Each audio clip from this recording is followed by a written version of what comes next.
Salve, salve! É hip hop na área, é rap, falar, resistência social, literatura, é isso aí.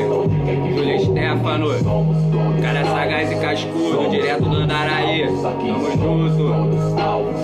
Somos todos alvos, aqui somos todos alvos. Somos todos alvos, aqui somos todos alvos. Somos todos alvos, aqui. Brincadeiras à parte. Sejam todas e todos muito bem-vindos. Meu nome é Júlio Stefano, sou professor de literatura.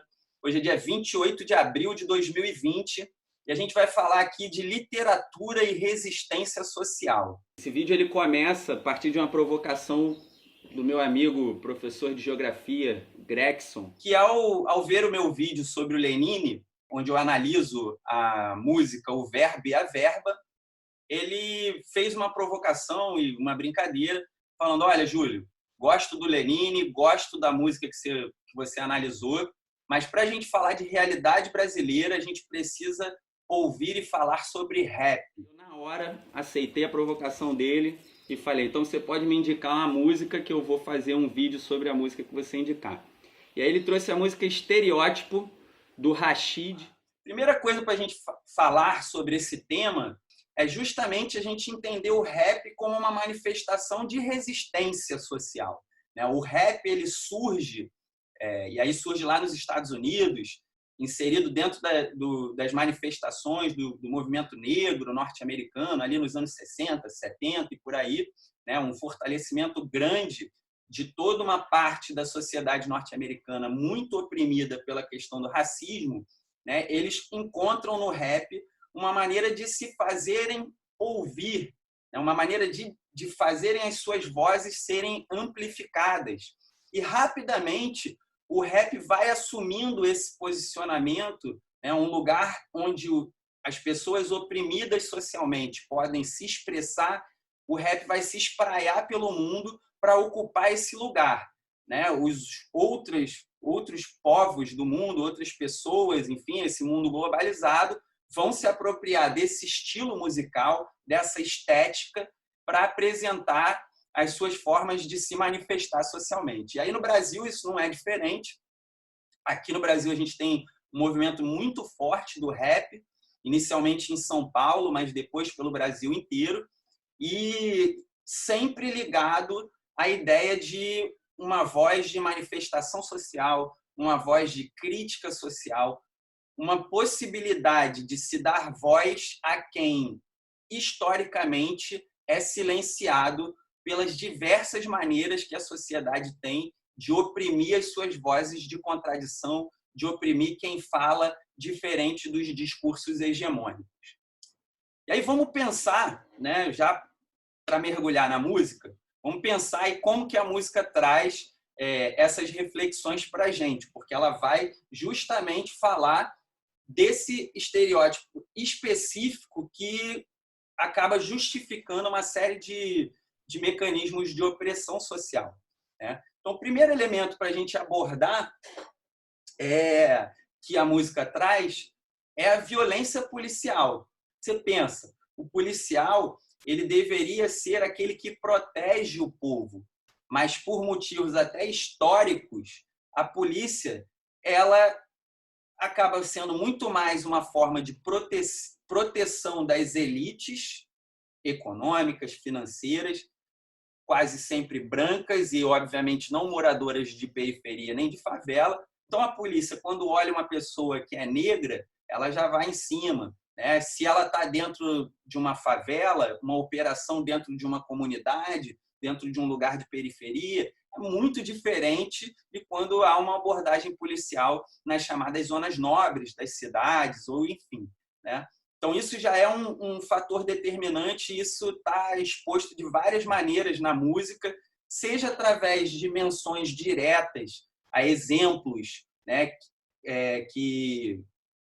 exemplos que aconteceram, exemplos históricos, ele cita certos fatos, ou até de situações que ele coloca ali, quando ele fala, por exemplo, de você entrar numa loja e aí o segurança ficar atrás de você para ver se você vai roubar alguma coisa ou não, que é algo muito comum de acontecer, por exemplo, com pessoas negras, independente da classe social que elas têm, né? Então, o negro, muitas vezes, ele não é pobre, não mora na favela, mas simplesmente por ser negro, ele é vítima dessas opressões, né? Às vezes o cara não é negro, aí já facilita muito, mas ele mora na favela, então por ele morar na favela não precisa ser negro, ele vai ser vítima dessa opressão. A diferença é que quando ele sai do lugar onde ele mora, ele passa mais batido, né? Se ele tiver uma roupa que dê a ele uma aparência de ter bens e tal, se ele usa uma roupa bonita, se ele tem um relógio, de repente ele vai passar batido. E o negro não, o negro ele carrega na pele, né? Ele não tem como esconder essa marca que determina uma série de opressões que o negro sofre na sociedade. Mesma forma a mulher, né? A mulher, por ser mulher, já sofre uma série de preconceitos, o homossexual e por aí vai, né? A outra questão, além da violência policial, que ele vai abordar na música, é a questão do acesso à educação, quando ele fala da faculdade. E aí o contradiscurso desse acesso à educação, que é a meritocracia. Ele traz ali no conteúdo da música referências, tanto a ideia do acesso à faculdade como algo difícil para quem é pobre e favelado e negro e etc. E ele faz uma crítica ao discurso da meritocracia, que é o grande discurso que se faz socialmente para justificar, por exemplo, alguém ser contra o sistema de cotas, que, na verdade, nada mais é que um sistema de correção das graves desigualdades históricas que a gente tem no país. E esse é um outro elemento que é muito presente nessa abordagem temática que o texto traz. Quer dizer, é muito importante perceber que esses estereótipos e esses sistemas de opressão social a que esses estereótipos servem, eles são construídos historicamente. São um elemento fundamental. E, a partir daí, ele vai falar também da justiça e das leis. Como a justiça e as leis são feitas para reproduzir esses sistemas de opressão. A justiça e a lei é a justiça e a lei dos brancos, dos ricos, das pessoas que não passam dificuldades e que não moram em periferias e que não moram nas favelas e comunidades e locais, nos chamados bolsões de pobreza do país. Então, concluindo esse primeiro ponto da nossa abordagem, a gente pode dizer que a construção da linha argumentativa do texto, ela se fundamenta na percepção histórica dos sistemas de opressão social baseados principalmente em racismo e aporofobia, que nada mais é do que a aversão à pobreza, algo que é muito simbólico e muito constitutivo da sociedade brasileira. A única saída que a música traz para que quem entra nesse estereótipo do oprimido saia desse lugar e não seja visto essencialmente pela lente desse estereótipo é o cara ser jogador de futebol, músico, como é o caso dele mesmo, do rapper Rashid, e ele se coloca nesse lugar de alguém que conseguiu transcender a construção de imagem desse estereótipo através do seu trabalho, através da sua música, e o artista de TV, né? E aí ele faz algumas referências, tanto à questão do jogador de futebol, a Thaís Araújo ele cita na música como um exemplo de uma mulher negra que conseguiu sair desse estereótipo e desconstruir essa visão, e ele próprio como músico que consegue fazer isso também. O segundo elemento da nossa análise é a gente entender, então, como que esse eu lírico é construído. Estou falando, né, do eu lírico, é um termo técnico, mas eu estou querendo dizer nada mais do que como é construída a voz que se expressa nesse texto, nessa canção, pensando aí nessa questão de mote que a gente usou aqui, né? O rap, ele é, de fato, a voz da periferia. O Rashid, quando constrói o personagem que fala nessa música, que é uma imagem dele mesmo, né? do rapper, do próprio rapper, ele faz uma coisa de uma autoimagem, e ele se coloca ali como representante da voz de todos aqueles que entram dentro desse estereótipo do oprimido. Então, ele vai dizer que ele vai falar como os seus, ele vai falar pelos seus. E aí ele usa a imagem do Rábula, que é esse advogado sem formação que muitas vezes vai ser marcado e vai se destacar pela defesa dos pobres. E aí é interessante porque, ao se colocar nesse lugar de quem está falando e representando essa voz ela estabelece um diálogo. E ela vai estabelecer esse diálogo com duas personas diferentes. A primeira imagem é a imagem que é construída no refrão da música, que é dialogar com as pessoas pelas quais eu me manifesto, com as pessoas que eu represento nessa voz e nessa fala. Então, o primeiro movimento da música, no refrão, logo no início, é falar com essas pessoas. E aí essa fala, ela é uma fala de conclamação para uma atitude de resistência. Daí faz todo sentido a gente entender, então, o tema da aula, que é resistência social e literatura. E aí entender como o rap e como a literatura do rap, que o rap proporciona, ela é uma forma de expressão das pessoas que normalmente não têm voz ou não têm a sua voz ouvida, não têm a sua voz percebida dentro da sociedade. E o segundo elemento com que ele dialoga são as pessoas que não cabem dentro desse estereótipo ou que caberiam num outro estereótipo que é o contra-estereótipo desse primeiro. Ou seja, quem não é preto, quem não é morador de favela e periferia, quem não é pobre, né? No caso, ele vai usar um termo que ajuda a gente a identificar bem esse estereótipo do qual ele está falando, que quando ele usa a expressão boy. Boy é uma corruptela de playboy e que, na verdade, o playboy que ele está falando aí nada mais é do que o filho da classe média, né? É o jovem que não passa por dificuldades financeiras ou, se passa por alguma dificuldade financeira, é numa escala muito menor do que quem mora na periferia e quem mora na favela. Esse jovem ele mora em bairros de classe média, ele não mora nesses espaços de opressão social, e esse jovem, na maioria das vezes, ele é branco. Nesse estereótipo que ele está criando, ele é branco, definitivamente. Eu mesmo, eu sou morador de um bairro de classe média aqui no Rio de Janeiro, que é a Tijuca. Então, eu sempre fui olhado por quem mora na favela como playboy. Eu sou o estereótipo do playboy. E aí você vai dizer, mas então o playboy também é uma construção de estereótipo. É estereótipo, mas está num lugar totalmente diferente do estereótipo do oprimido, do estereótipo do pobre preto favelado.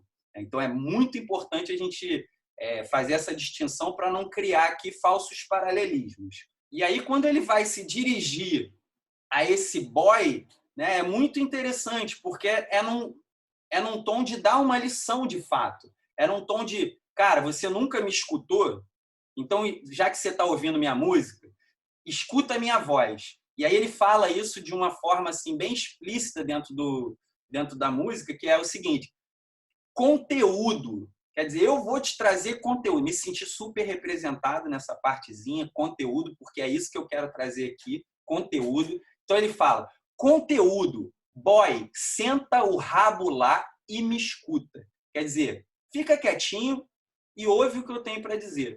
E aqui eu não estou querendo dizer que o que ele está falando aí na música necessariamente é certo, a gente tem que abaixar a cabeça, nem nada. Mas, de fato, o que se traz nessa música aqui é a fala da periferia. Então, você pode discordar eventualmente, né? De repente você, não, eu sou contra cotas, ok. Mas é você entender que quem está falando ali é a voz da periferia, é a representação da voz desse oprimido. E essa voz ela vai ser a favor dessas estruturas de equiparação das desigualdades históricas dentro da sociedade. Nesse mesmo trecho da música, né, quando ele chega e dá essa fala aí com o boy, né, ele brinca com duas palavras. Ele usa as palavras estábulo e estabilo. E aí ele cria uma brincadeira com essas duas palavras que gera um jogo sonoro e cria também uma espécie de antítese entre esses dois termos. Estábulo representando a ideia do trabalho braçal, o trabalho de força, e estabilo representando a ideia do trabalho intelectual, que é de fato o trabalho do poeta, é de fato o trabalho do rapper.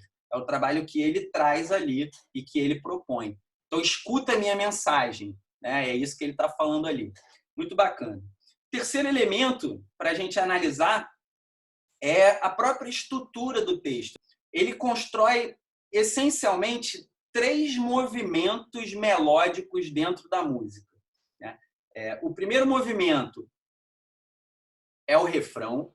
O segundo movimento são as estrofes. Então, entre o refrão e as estrofes, você tem uma diferença melódica, e essa diferença melódica ela tem reflexos dentro da construção da estrutura do texto. E um terceiro movimento seria uma espécie de epílogo ou conclusão do texto, né? Onde ele vai mudar mais uma vez a estrutura de composição dele para criar um novo movimento dentro da música. O primeiro elemento da construção desse refrão que a gente pode observar é a repetição da palavra querem. Ele vai dizer, querem mandar no que eu visto, querem julgar quem eu sou, querem anular. Então, quer dizer, ele vai marcar a construção de cada verso a partir da palavra querem. A repetição da palavra querem ajuda, né? Inclusive o querem, né? Ele é acompanhado por uma batida do grave, né? Querem anular, pum, pum, né? Então ela reforça essa construção rítmica que está colocada no texto. E o outro elemento importante na construção do refrão é a repetição do eu, né? Da palavra eu, que aí tem a ver com aquela ideia temática, né? De dizer que sou eu, é a minha voz que está falando aqui, é a representação do rapper como a voz, enfim, de todos os que cabem dentro daquele estereótipo. É interessante que esse eu que eu citei aqui, né? Esse eu ele serve como um elemento de ligação com o primeiro trecho da primeira estrofe. O trecho da primeira estrofe ele começa com a repetição da expressão podia ser eu. Vamos observar como acontece. Escuta aqui. Um dos 5 moleque no carro no Rio. Podia ser eu, ou o Douglas que se foi no Jardim Brasil. Podia ser eu, outro inocente morto à noite e ninguém viu. Podia ser eu, e nenhum desses casos cê nada sentiu. Só se fosse eu. Faz tempo que a rua não é fábula. Antes da gente entrar nessa outra parte, então esse podia ser eu faz uma ligação sonora com a ideia melódica do refrão e traz um elemento de reflexão interessantíssimo, que repete-se 3 vezes, podia ser eu, podia ser eu, podia ser eu, para falar das histórias que marcam a violência social, que é fruto de estereótipos. E aí ele vai dizer que em nenhum desses casos, se nada sentiu, só se fosse eu. Esse ser é a representação dessa segunda persona com quem ele vai falar, porque ele já está dentro da primeira estrofe. Então, lembra, eu coloquei no refrão, ele vai se dirigir a quem cabe dentro do estereótipo, assim como ele. Nas estrofes, ele vai falar diretamente com o outro estereótipo, que é o estereótipo do playboy. Então, ele vai dizer, em nenhum desses casos, se nada sentiu. Ou seja, você não sentiu nada quando essas pessoas morreram ou quando aconteceram essas situações. Você só sentiria se fosse eu. E aí ele cria, né, uma leitura daquilo que eu disse que são as únicas possibilidades de quem está dentro desse estereótipo ser visto fora dessa lente estereotipada.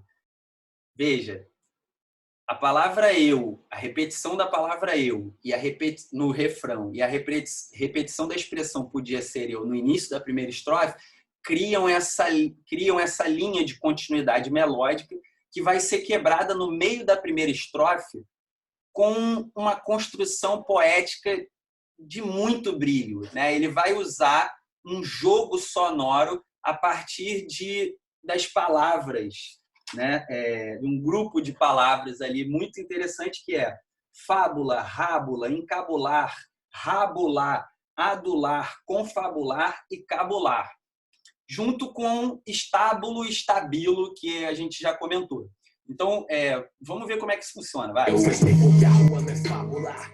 Vim tipo rabular pelos meus bons discursos pra encabular conteúdo. Voz sem rabular. E me escuta, cansei do estábulo, não vou te adular. Com essa estábile em mãos, escrevi coisas que me levaram a confabular. Na facu que você curte cabular. Falemos de chances, mas a...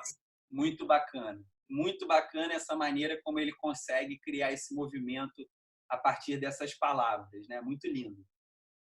Poesia pura, da melhor qualidade. Trabalhar com a palavra, trabalhar com os jogos sonoros que a palavra permite, né? E criar o que essa movimentação melódica que eu tô chamando a atenção. Então, ele vinha numa estrutura melódica desde a construção do refrão, que ele reforça no início dessa primeira estrofe, e aí com essa brincadeira, com esse jogo de palavras, ele cria esse movimento que tem um efeito estético muito bacana. E aí, como último elemento da minha análise, eu vou trazer aqui a análise, então, desse último trechinho que eu chamei de epílogo, ou de conclusão da música. E vamos escutar aqui. Vamos lá. O maloqueiro, aonde quer que vá, fique ligeiro. As ruas não estão de brincadeira. Vizinhos nos veem como forasteiros.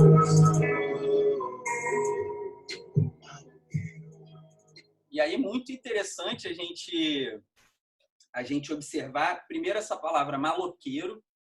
Essa palavra maloqueiro, ela é construída, né? A história dessa palavra e a história dos significados dessa palavra são construídos a partir de processos de estereotipação. Então, maloca era um termo usado para se referir às casas dos indígenas. Daí ele passa a ser usado para se referir às aldeias mesmo, né? Os espaços onde moram os indígenas. E daí ele passa a se referir a lugares onde as pessoas se escondem. Daí ele passa a referir essas pessoas que se escondem nesses lugares e passa a ter uma acepção bem negativa, né? Que é de ladrão, né? A pessoa que, enfim, faz coisas erradas, vive em bando para fazer coisas erradas, né? Ou seja, que cabe exatamente dentro desse estereótipo do oprimido, né? Maloqueiro é uma palavra que, sem dúvida nenhuma, está dentro desse estereótipo dos oprimidos, né? E é interessante a gente perceber como o próprio oprimido se apropria desse termo, o próprio oprimido se apropria, mas ele se apropria desse termo para distorcer esse termo, porque aí ele vai trazer um valor positivo. Então, usa essa palavra que reforça estereótipos de opressão social, mas perverte esse uso ao se apropriar dela, para trazer um novo valor para ela, inclusive antagônico àquele primeiro. Então, o maloqueiro é algo positivo nesse sentido aí. E aí ele vai dizer, maloqueiro, né? Você que tem que andar escondido, fique ligeiro, quer dizer, fica atento, fique esperto. As ruas não estão de brincadeira. Então, para quem cabe dentro dos estereótipos, seja porque é negro, seja porque é pobre, seja porque mora em lugares pobres, né? Para quem faz parte desse grupo, é bom ficar ligado, é bom ficar ligeiro, porque as ruas não estão de brincadeira. O último verso, que é maravilhoso, que fala, vizinhos nos veem como forasteiros. Ué, mas parece bobo, parece um verso bobo. Não é. Pensa o seguinte, vizinhos nos veem como forasteiros. Então, ele está falando de vizinhos. Quem são os vizinhos? Vizinhos são as pessoas que estão na nossa comunidade, que estão no nosso entorno, né? Que fazem parte do ambiente que a gente vive. Ah, tudo bem, a gente briga com os vizinhos, a gente odeia os vizinhos, ok. Mas dentro de uma dimensão social, vizinho é quem está próximo a você. É quem se relaciona mais diretamente dentro do espaço onde você mora. E aí ele vai dizer, vizinhos nos veem como forasteiros. Os vizinhos não nos veem como iguais, nos veem como diferentes, como forasteiros. Os vizinhos nos veem a partir das lentes do estereótipo. E, através dessa maneira de olhar para nós, eles podem ser agentes da violência que a sociedade, né, direciona para quem historicamente é socialmente oprimido. E aí, nesse sentido, a gente volta para aquela ideia que é fundamental de que essa voz que essa canção traz, ela está falando com essas duas personas. A primeira, quem cabe dentro do estereótipo e quem é oprimido socialmente é vítima de violência social. Para essas pessoas, qual é a mensagem? Resista. Resista em qualquer lugar que você for. A mensagem está no refrão. Seja resistência. E isso aí faz a gente entender por que faz sentido a gente olhar para a literatura também como forma de resistência social. E o rap como, hoje, talvez uma das maiores maneiras da literatura se expressar dessa maneira. E esse segundo elemento, né, com quem essa voz fala, que é, portanto, quem está fora dessa ideia, dessa construção de estereótipo, né, a pessoa que não é negra, não é favelada nem morador de periferia e não é pobre, né, para essa pessoa, ela observar como ver o mundo através de estereótipos é reforçar sistemas de opressão social e sistemas de violência contra pessoas que estão à margem da sociedade, e essas pessoas estão ali não porque elas merecem estar ali, não porque elas não se esforçam, não porque elas não dão seu sangue, não porque elas não trabalham, mas sim por conta das suas condições históricas, condições que são impostas historicamente. E aí, respondendo ao mote que nos guiou durante esse vídeo de hoje, quer dizer, o rap é a voz da periferia, é a voz do oprimido, na visão que o Rashid coloca na música Estereótipo, fundamentalmente o rap cumpre essa função. Bom, então a reflexão de hoje era essa. Sobe o som. Quero agradecer meu amigo Gregson pela indicação dessa música, que permite a gente olhar para a literatura como forma de resistência social e o rap como forma de sobrevivência da própria poesia. Um abraço, tamo junto.